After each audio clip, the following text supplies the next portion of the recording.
The next topic that we're covering is the pituitary-hypothalamic relationship, and we're going to split that up into posterior pituitary in this video and anterior pituitary in the next video. But just in general, the hypothalamus, we're going to see a bigger picture of this in a few minutes. So I know it's small for now, but we'll see a larger one in a second. But the hypothalamus, which is a part of the brain up here, is connected to the pituitary gland, which is half green here and half peach color, through this stalk. And the stalk is the infundibulum. The pituitary gland itself secretes 8 hormones that we're going to be going over in this section. Pituitary has 2 major lobes, the posterior lobe in green here, and then the anterior lobe or anterior pituitary in that peach color. The posterior pituitary is connected to the hypothalamus through nerves, and we call it the neurohypophysis. By the way, pituitary gland is also called the hypophysis, so the posterior pituitary we can call the neurohypophysis because of the nerve connection, and the anterior pituitary we call the adenohypophysis. It's connected through blood, through a capillary system to the hypothalamus. Now the anterior pituitary is a true gland. That's what adeno means, gland, because it creates its own hormones and secretes them. The posterior pituitary is just a storage facility for hormones that the hypothalamus creates. So it's not a true gland, but rather just an extension of the hypothalamus. So we're going to start with this posterior pituitary gland, or the neurohypophysis, in this video. And this slide reaffirms what we said. The posterior lobe, it's neural tissue. It's a downgrowth of the brain, specifically the hypothalamus. It secretes 2 neurohormones, oxytocin and ADH. So there's our job, is to figure out, well, what do these hormones do? So it's the hypothalamus that produces these hormones. And I'm going to go to the picture now. Hypothalamus produces oxytocin and ADH, which stands for antidiuretic hormone, and they're stored at the axon terminals here of these neurons. So this is the posterior pituitary gland, and you can see that nerve connection from the hypothalamus.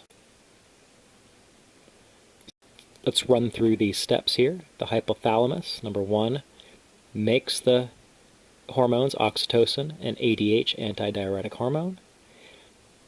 They are transported down the axons of these neurons along this hypothalamic hypophyseal tract. Hypothalamus, remember the hypophysis means pituitary gland. So oxytocin and ADH, those 2 hormones, are stored in these axon terminals. When these neurons fire, meaning produce action potentials, it causes oxytocin or ADH, depending on the message, to be released into the blood, and they get circulated through the body towards their target cells, or eventually will influence their target cells through the bloodstream. So here's the hypothalamus, here's the posterior pituitary, here's the anterior pituitary, that'll be the next video, and this stalk connecting hypothalamus to the pituitary is the infundibulum. So what do these hormones do from the posterior pituitary, or neurohypophysis? Well, oxytocin is a stimulant of uterine contractions. So they cause the muscles in the uterus, the smooth muscle, to contract. In A&P Part 1, we talked about normal positive feedback, and that childbirth is normal positive feedback. Typically, positive feedback isn't a good thing, except when we're dealing with childbirth or milk ejection or blood clotting. That was another example. But oxytocin promotes uterine contraction during childbirth and milk ejection during breastfeeding. And this is a positive feedback system. So as the I was going to say child, but it's not born yet, so the fetus is putting pressure on the cervix, which causes the muscles in the uterus to stretch. Stretch causes oxytocin release. Oxytocin causes the uterus to contract. It contracts, more stretch, more oxytocin. It's just a positive feedback cycle. Contractions keep getting stronger until the delivery occurs. Okay? So therefore, oxytocin, childbirth, and milk ejection, those are the two functions of that hormone from the posterior pituitary.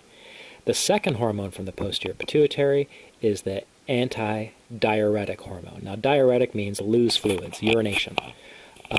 Anti-diuretic means against losing fluids. So what ADH wants to do here is keep your fluids. It's against losing them. So what it does is causes the kidney tubules to reabsorb more water. For basically what that's saying is all this water that's supposed to go into the urine during urine formation, well, let's take that water and put it back into the blood. It's anti-diuretic. So if someone consumes alcohol or diuretics, well, that inhibits ADH, therefore causes somebody to lose fluids and become dehydrated. Sometimes ADH is called vasopressin because of what it does to blood vessels. Vasoconstriction means it constricts blood vessels. So therefore, adding fluid to your blood and constricting blood vessels is raising your blood pressure, so to speak. So what happens if there's something wrong with ADH or if it is not being produced or released by, well, the posterior pituitary or hypothalamus? So an ADH deficiency is called diabetes insipidus. This is not diabetes. When someone just says diabetes or I have diabetes, or when someone just mentions diabetes, they are not talking about diabetes insipidus. It has nothing to do with insulin or blood sugar. Diabetes insipidus, called diabetes because diabetes literally means to lose fluids, and that's what's happening here. If someone does not have ADH or is deficient in anti-diuretic hormone, well then that person will lose fluids continuously. We call that polyuria, poly meaning many or frequent, uria meaning urination. So this person will always be urinating and always be thirsty. They must be kept well hydrated. This is not serious because if someone is thirsty, they drink. So someone with diabetes insipidus can really take care of themselves because they get that thirst urge often because of all the fluids they're losing. This could be a problem if somebody's unconscious because they're losing fluids and they're not conscious to perceive thirst. But don't confuse diabetes insipidus with the main diabetes, which we'll cover later on because that'll be an insulin problem. At the opposite end of the spectrum, if someone is hyper-secreting ADH, meaning releasing way too much ADH, well then they're going to retain too much fluid. Retention of fluid, fluid buildup throughout the body, which can cause headache, weight gain, disorientation. You can see what can happen if this is severe. Meningitis, neurosurgery, cancer could be a result of this.